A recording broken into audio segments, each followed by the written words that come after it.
Welcome to the YouTube channel Lex Consilium Foundation and the playlist going strong.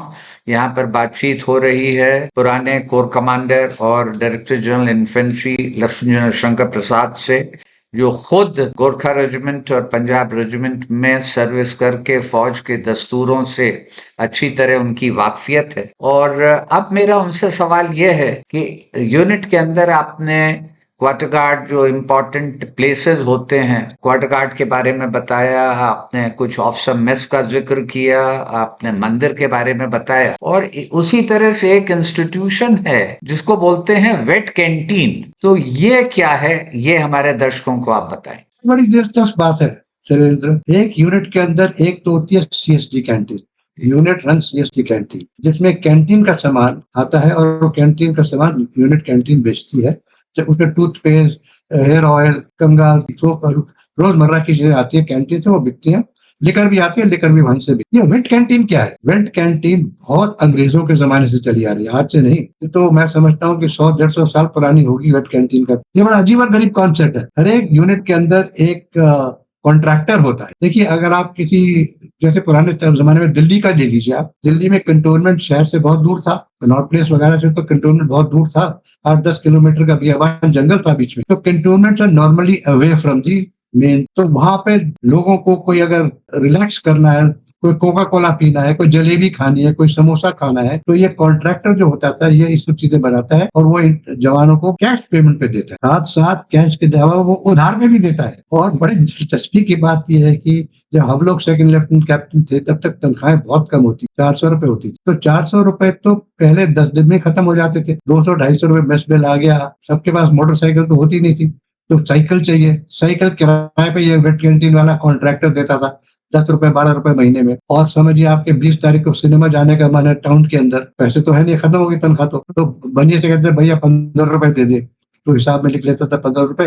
15 रुपए जब देगा हमें तो चेक मांगेगा 16 रुपए का, तो उससे 1 रुपया कमाता है। तो हुआ क्या कि पार्टीशन के टाइम में जो ब्रिटिश ऑफिसर्स थे, उन लोगों का तो बहुत आलिशान रहने का तरीका था शायद, तो वो लोग सब फार बियॉन्ड देयर मीन्स रहते थे और सब पैसे लेते थे कॉन्ट्रैक्टर से उधार। तो महीने में अगर समझिए आपका 200 रुपए उधार हो गया, तो उसको बोला इस महीने तो 50 दे दे, अगले महीने तो और दे देंगे।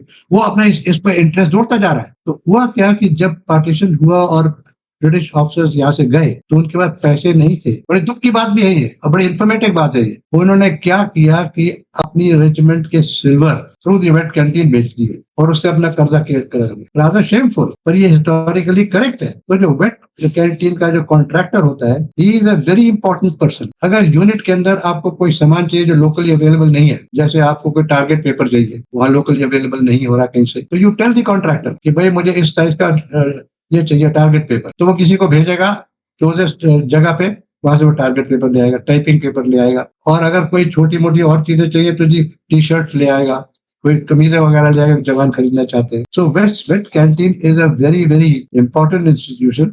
हर एक यूनिट के अंदर वेट कैंटीन होता है। कहीं भी लोकेशन हो, चाहे रेगिस्तान में है या जंगल में है, तो अरे भाई सियाचिन में भी है तो वेट कैंटीन जाएगी। जो वेट कैंटीन होती है तो कहीं भी जाएगी, जम्मू कश्मीर में जाएगी। So wet canteen is a very integral part of a unit और उसका बड़ा महत्व रहता है। लोग उसको जो कॉन्ट्रैक्टर का इंचार्ज होता है उसको बड़े इज्जत से बोलते, मैनेजर साहब क्या हाल है आपका, क्योंकि मैनेजर साहब से भी 10 रुपए चाहिए थोड़ी देर बाद। मुझे तो अपना किस्सा याद आता है, देहरादून में हम थे, यंग ऑफिसर, तनख्वाह खत्म हो गई तो उससे का सरदार जी थे हमारे कॉन्ट्रैक्टर, कि जरा 10 रुपए भिजवा दो भाई, पिक्चर देखने जाना है। और महीने के एंड में हो गया बिल 90 रुपए का। पहले तो उसको 90 रुपए दो, फिर दोबारा शुरू कर दो उसका उधार। और एक बात और बताऊं आपको, 1880 से पहले ब्रिटिश आर्मी के अंदर these contractors used to also provide uniforms to the jawans. Commanding officers used to equip their units, web equipment, olive green shirt वगैरह, berries through the contractor. So contractor used to obtain this। 700 आदमी की unit है, 800 आदमी की unit है, तो CO बोलेगा मुझे सब 800 आदमियों के लिए 2-2 पेयर यूनिफॉर्म चाहिए, ऑलिव ग्रीन कलर की, इसकी स्पेसिफिकेशन है, तो वो उसको बना के देगा। वो अपना उस वक्त वो अपने टेलर भी रखते थे, वहां टेलर भी रखते थे और ये यूनिट को सप्लाई करते थे। तो की बात है, उसमें क्या होता था, ये कमांडिंग ऑफिसर ब्रिटिश टाइम के, उसमें उनसे कट लेते थे। अगर एक कमीज अगर 100 रुपए की बनी है साल के, हालांकि उस जमाने में तो 100 की कहाँ बनती होगी, तो उस पे वो बोलेंगे हर एक कमीशन मुझे ₹1 कमीशन चाहिए। British commanding officers were making money. हुआ क्या कि एक यूनिट में जैसे बरेली है या मेरठ है, उसमें 4 इन्फेंट्री बटालियन है और चारों इन्फेंट्री बटालियन के उसी कपड़े के रेट अलग अलग है। किसी की कमीज बिक रही है ₹100 में, किसी की कमीज बिक रही है ₹110 में, किसी की बिक रही है ₹80 में। तो जब ये बिल गए पास होने के लिए लंदन, जो उनका लंदन में अकाउंटिंग ऑफिसर है, उसने कहा कि भाई ये एक ही स्टेशन में बरेली में है, मेरठ में है, ये अलग अलग दाम क्यों है? तब इन्वेस्टिगेशन हुआ तो मालूम चला कि सब सीओ साहब अलग अलग कमीशन दे रहे हैं। तो ये उस टाइम पे निरंजन, ये बड़ी जरूरी बात बता रहा हूँ आपको जी। उस टाइम पे, तब उस समय तक ऑर्डिनेंस कोर थी, इंडियन आर्मी ऑर्डिनेंस या ब्रिटिश आर्मी ऑर्डिनेंस, जी। वो सिर्फ ऑर्डिनेंस बनाती थी, हथियार और एमिनेशन और explosives. They were not providing uniforms. फिर उनको जिम्मेदारी दी गई। उसके बाद ऑर्डिनेंस, जो हमारी इंडियन ऑर्डिनेंस कोर है, ये यूनिफॉर्म फिर उसको दी गई कि बनी एक यूनिफॉर्म रेट्स का बनाइए इसको। उसके बाद ब्रिटिश सीओ ने बगावत की कि भैया आपने यूं कर दिया, हमारी तो इसमें इनकम कम हो गई। तो उस समय ब्रिटिश गवर्नमेंट ने डिसाइड किया ठीक है, मानते हैं आपकी इनकम कम हो गई, आपको हम एक कमांड अलाउंस देते हैं to make up that shortfall और what you are making from the baniyan. तो उस समय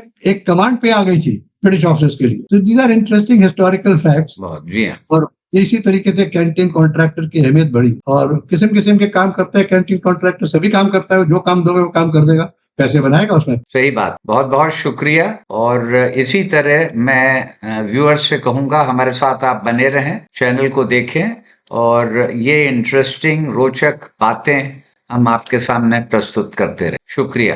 थैंक यू वेरी मच।